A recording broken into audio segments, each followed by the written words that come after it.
It's been debeaked, oh my! On this edition of Test Drive, the latest version of the Acura TL.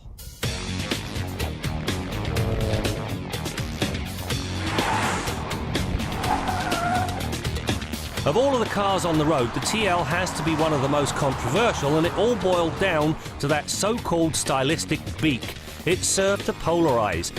Some liked it, most, including me, did not.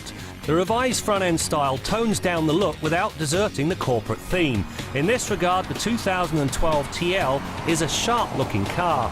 The better news is that it loses nothing in terms of its ability to wow the driver.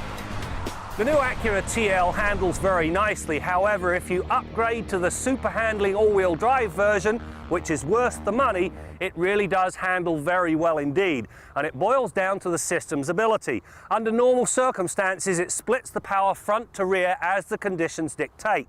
However, when you go into a sharp left-hand corner, for instance, it can send as much as 70% of the power to the rear wheels and then 70% to the outside rear wheel. Now, in this case, it will be the right rear.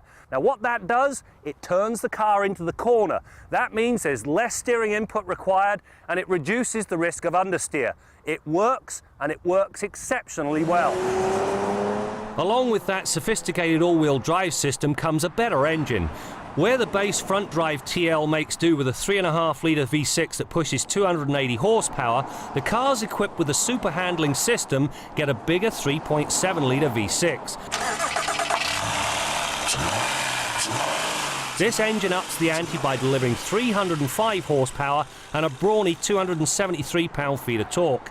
It more than makes a difference. It responds quickly to a stab at the gas, and it gives the TL the wherewithal to run from rest to 100k in 5.4 seconds, which is about a half second faster than the front driver.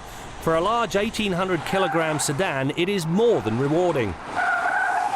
The interior changes are subtle, but the materials do take a big step forward. If you go with the Elite, well, you get a ton of equipment. Heated and cooled front seats, a navigation system that uses a 60GB hard drive with enough space left over to store your music collection. There's also a blind spot warning system, so if a car sneaks into your blind spot, it lights up a light on the inside of the door mirror. The other thing I did notice, this car has got buttons galore. In fact, on the center stack alone, there's 50 different functions, plus this central controller. If you happen to have a button fetish, this thing is for you. You can punch, toggle, and twiddle to your heart's content. The biggest improvement to the powertrain is the addition of a new 6-speed manumatic. This thing works at both ends of the ratio range. First is lower than before, which emphasises the TL's kick off the line. Second through fourth are then spaced to keep the engine at a roaring boil when hard acceleration is demanded, while fifth and sixth are both overdrive gears. The beauty is that at 100 kilometers an hour in 6th gear, the TL purrs along at just 1,500 RPM.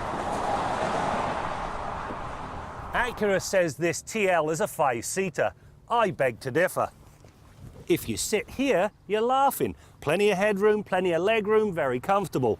But if you're forced to sit here, you sit on a hump, you got nowhere to put your feet, and the headroom disappears. When it comes to handling, the TL is as sharp as it ever was. Riding on double wishbones up front and multiple links in the back, the all-wheel drive model earns larger anti-roll bars.